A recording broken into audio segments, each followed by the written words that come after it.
Nagsusumigaw ang angas, suot ang jacket, at sakay ng astiging motor. Aakalaing eksena sa isang maaksyong pelikula. Pero ang kaangkas ng ating bida, hindi armas sa engkwentro, kundi isang higanteng teddy bear. Ang rider na si Janjan o mas kilalang DIY motovlog, humuhugot daw ng lakas ng loob sa kanyang riding partner. Nagsimula po ako mag-vlog noong 2024 November.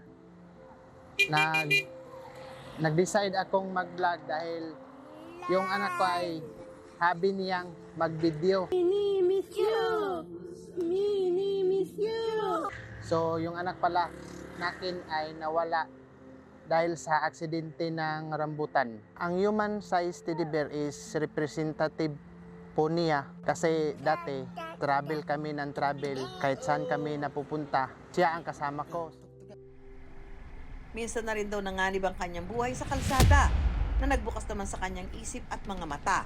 Dati po, isa po akong food delivery rider. May kalsada po akong nadaanan, kurbada, mabuhangin. So, yun po. Doon po nagsimula yung paglilinis ko sa kalsada. Bumili ako ng pala, tsaka ginawan ko ng content. Mula sa DIY motovlogging, ang bagong landas na tinatahak na ni Janjan bilang isang cleanfluencer, content creator na mga video tungkol sa paglilinis.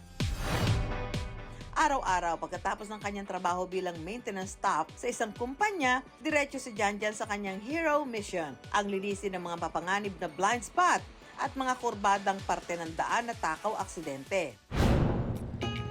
Ngayong araw kasama ang barangay captain ng Kanitoan sa Cagayan de Oro, tatapusin na nila ang pananakop ng matataas na damo sa kalsada na mapanganib sa mga residente at motorista.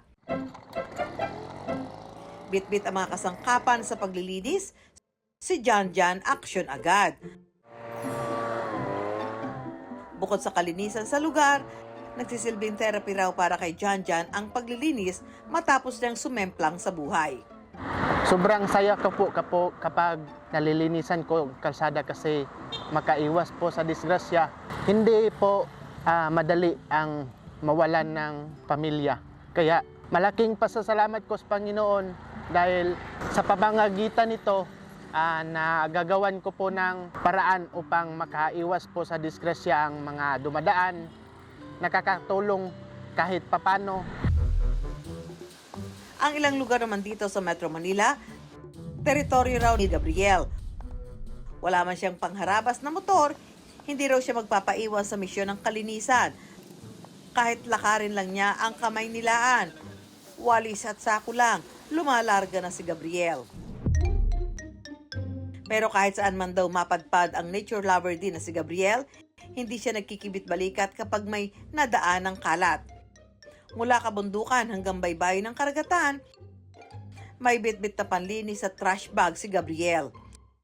Okay, ito yung isa sa mga pinaka-importante talaga linisin natin kasi nandito yung nandito yung mga drainage natin. So kapag hindi nakuha yung mga plastic, diretso yan sa mga ilog, sa mga dagat, at eventually babara at magkukos ng baha. Hindi lang daw for the views ang kanyang content. Nais niya magsilbing halimbawa rin daw sana ito sa iba. Kaya mula Metro Manila hanggang Cagayan de Oro, dynamic duo sa paglilinis sina Janjan at Gabriel. Dalawa po yung aking goal. Una is para yung mga tao ma-inspire sila na ay masimulan na rin nila lang kahit makapagbawas ng kaunting kalat sa sarili nilang paraan. At pangalawa, mahikayat din yung mga yung government natin, mapa local or national, na tugunan yung problema